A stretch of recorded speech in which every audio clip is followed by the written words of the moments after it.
I love being a mother. And that was a gift that God gave to me. God did not give that gift to government. And for government to come in and to dictate and to take those rights away from me, how dare they? And that's where my passion comes. And my background in 23 years in administration and teaching in the private sector. I've always fought for children, and I've always fought for the underdog. That's what I've done my whole life. The bills that I carry are not really political bills. To fight for the rights of our children, for the safety of our children and the health of our children, and to protect parents is not a political platform.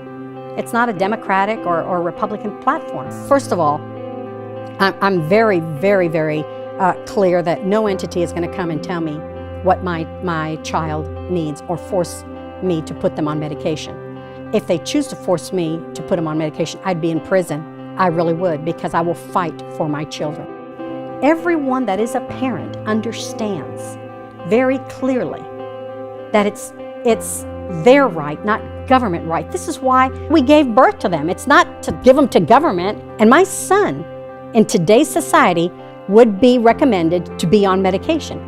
Because his energy level is like mine. And then my grandbaby, oh my gosh, she's off the roof. A child that is high energy is treated as having some kind of dysfunction, mental dysfunction. The doctors are saying, they're not saying, go ahead and get them in sports, go ahead and get them in activities. No, they're saying, listen, we'll help you.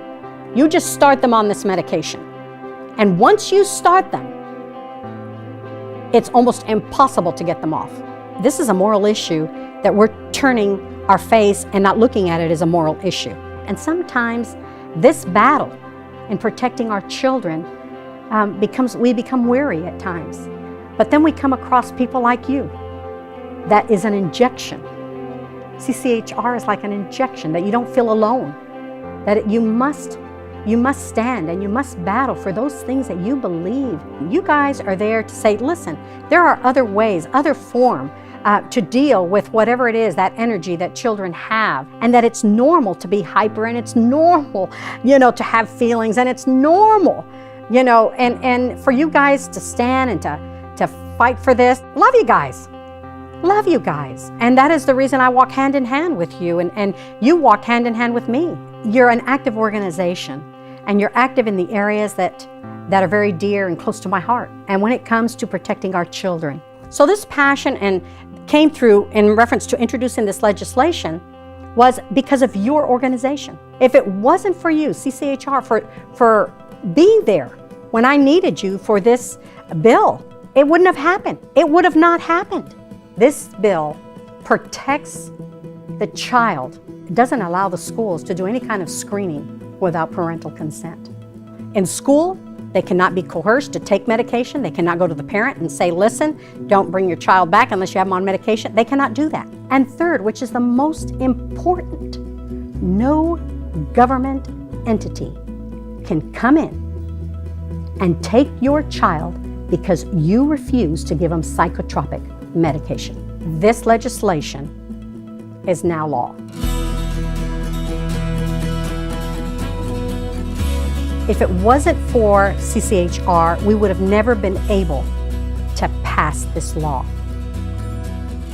This protects the parent. This protects the child. This is why this bill is so important. This is why this needs to be model legislation for every state to pass. I might not look like it, but I'm Hispanic.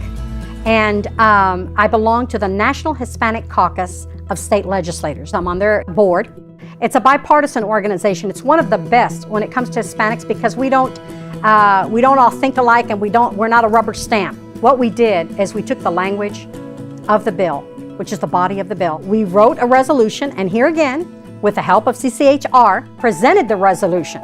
So all legislators that belong to the National Hispanic Caucus of State Legislators would vote on this resolution so that it could be sent, of course, to the federal level for them to look into and make this part of their platform to protect our children. So when the resolution was presented, everybody there thought, oh my gosh, we were not aware of this. The majority of these people are Hispanic, very family-oriented, very much family-oriented, and they embraced it.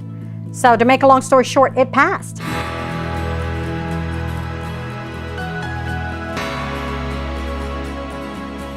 The resolution now is in Washington, and it's at the Department of Health. And now what we need to do is promote this on the federal level. Do the same thing that we did in our state, because they have to understand that this is not about Democrats or Republicans. This is about our children and our right as parents, period. Period. And protecting our children.